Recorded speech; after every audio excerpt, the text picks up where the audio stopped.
Good morning, ladies and gentlemen. My name is Harris, and you're watching another episode of CRV RD1. Look what the CRV got yesterday.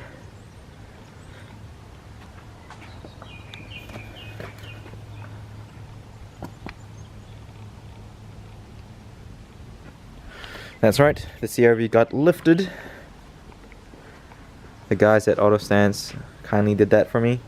I didn't really want to mess around with taking off subframes and control arms, so yeah, that's the first thing that I didn't do by myself. I did not get the spacers in because their recommendation was that the ride would be a lot more harsh and stiff, so they said, why don't you just try it with the springs first, and then if you like it, if you don't like it, or feel like you need the spacers still, we can install it for you later.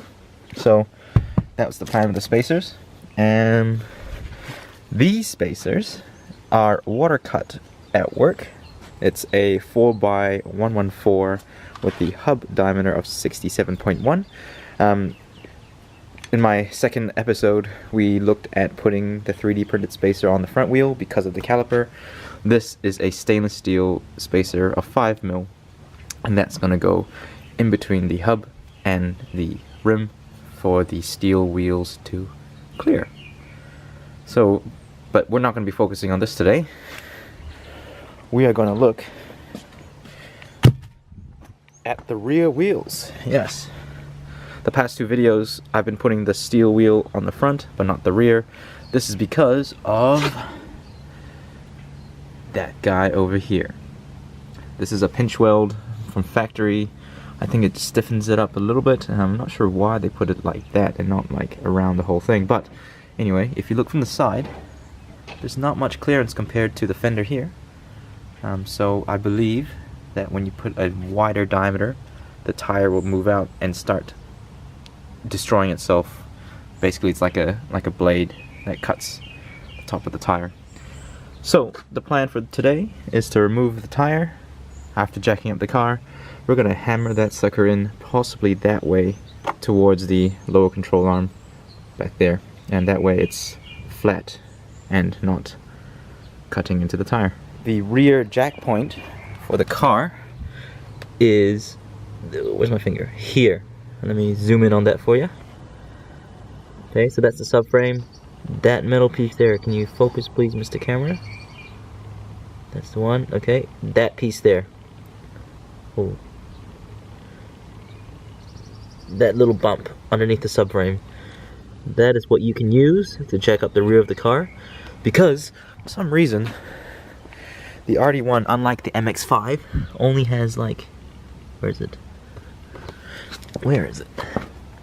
Yeah, so like the pinch weld is so small and you can't get a jack on the other side. It's just enough space for either a jack or jack stand. So that's the same on all four corners. So yeah, use that. Ooh, look at that shadow. Use that as the jack, and then use these guys as jack stands.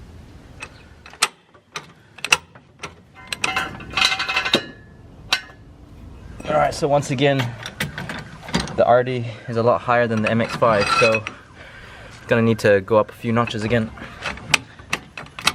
Okay, so I've come to a problem. My jack stands are not tall enough for these side pinch welds, so I need to find something to put underneath the jack stand because it's too short. Okay, through scouring through my garden, I have these metal concrete slabs. They're now underneath the jack, so hopefully that'll be enough for it to compress and seal itself. And in hindsight, it's probably a lot better than these brick things down here. It's, yeah, a flat surface is better. Alright, sweet, the jack stands are on. It's super high though. I don't know how comfortable I feel working on it, but I guess if these jack stands have the capability of going that high and locking, it should be safe, right?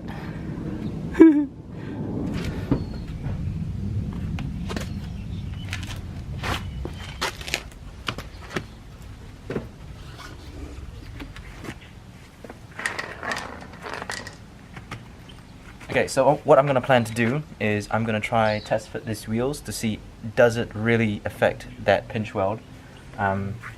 Because if it doesn't, why do it? But I have a 90% chance that I'm right, that I will need to fold that weld in. But let's have a look. The wheel is now on with the hub-centric ring for the rim, and if you can see, it is really close to that weld. Also, I noticed that this is looks like a Decepticon sign, so I guess this car is a bad car. Anyway, so yeah, that's really close. However, it's not as close as it is up there. So if I mean, since I'm pushing that part in towards the car, I might as well push the whole thing, right? Now if we look through here and see if the camera can take it, it doesn't look like it will hit the edge of the tire, but I think I might do it anyways because better safe than sorry. I don't want to be stranded somewhere with 2 blown rear tires when it's articulating, going over bumps.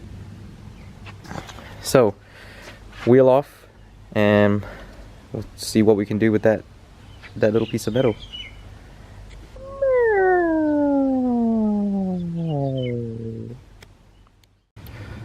This is what the ring looks like on the drum brake. I've got a 1mm lip sitting out there so that it doesn't fall through the center of the tire. And yeah, just looking around the rear well, that is your toe adjustment up there in front. That is your camber adjustment on here. Well, lack of camber adjustment. Your rear sway bar link. Yeah, quite cool looking at in car parts to see how things work. Okay, so I'm not sure how hard this is going to be, so I'm going to try using the easiest stuff first. I'm going to use pliers, then followed by, I guess, 45-degree pliers. Definitely a hammer. I don't have vice grips with me at the moment, but I'm guessing that'd be easier to clamp on. But yeah, we'll go easy and then we'll work our way through the tools.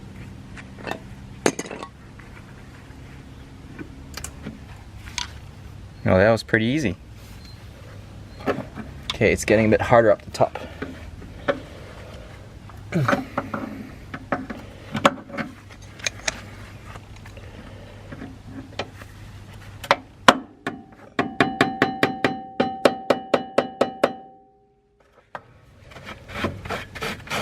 That actually looks pretty good.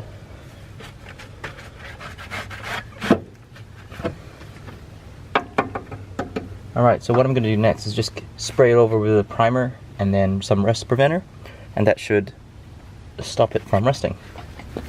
Similar to my MX-5 video, this is the etch primer I use for the roll bar, and then this is the rust reformer that I use at the bottom once the roll bar was welded in. Okay, so I've managed to push both tabs in. The other side is currently drying, if you can hear the hair dryer. I ended up using the angled grips because that gave me a bit more leverage and it was a bit longer. So here it is. It's definitely folded back a lot more. Etched, primed, and rust painted on top. And we'll see when we put the wheel back on, how much more clearance we got. And you can see now it's flush with this fender over here, so that should give us no problem. The top isn't as good as the bottom because there's a lot more metal on the top bit here, but let's see if I can zoom in a bit. Yeah, so that bottom bit there is a lot easier to bend, as you can see with that little bend up here, but that should give us good clearance. Let's go and tie the wheel well and see. Yeah, look at that. It's nowhere near the tire. Well, I hope so anyways.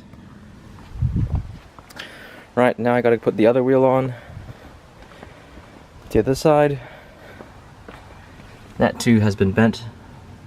A lot better than my first side, my left side, so I shouldn't have any issues with this one. So once I get this wheel on with the hub-centric ring, we'll drop the car and see what it looks like.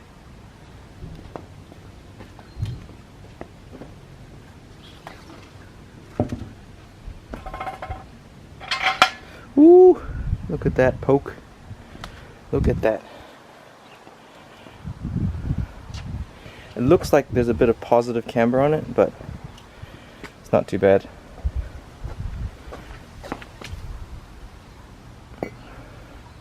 Oh, that's nasty. That is nasty.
The maiden voyage is done. The rear wheels fit superb. Now I'm feeling good, so let's put on the front wheels and see how they look. I'm sorry to report, people, that we've encountered another problem. These are the 6mm spacers that I water cut, and when you put them on, the lip for the hub goes away. So that causes a problem because the ring that goes in the rim is supposed to locate on this hub, and because there's nothing left for it to locate on, well, it's not really a hub centric ring anymore. It's going to be sitting on there floating around. Yes, so I'm gonna have to rethink how I'm gonna do the front two wheels, but the back wheel looks awesome, but it looks like the front wheel will need to be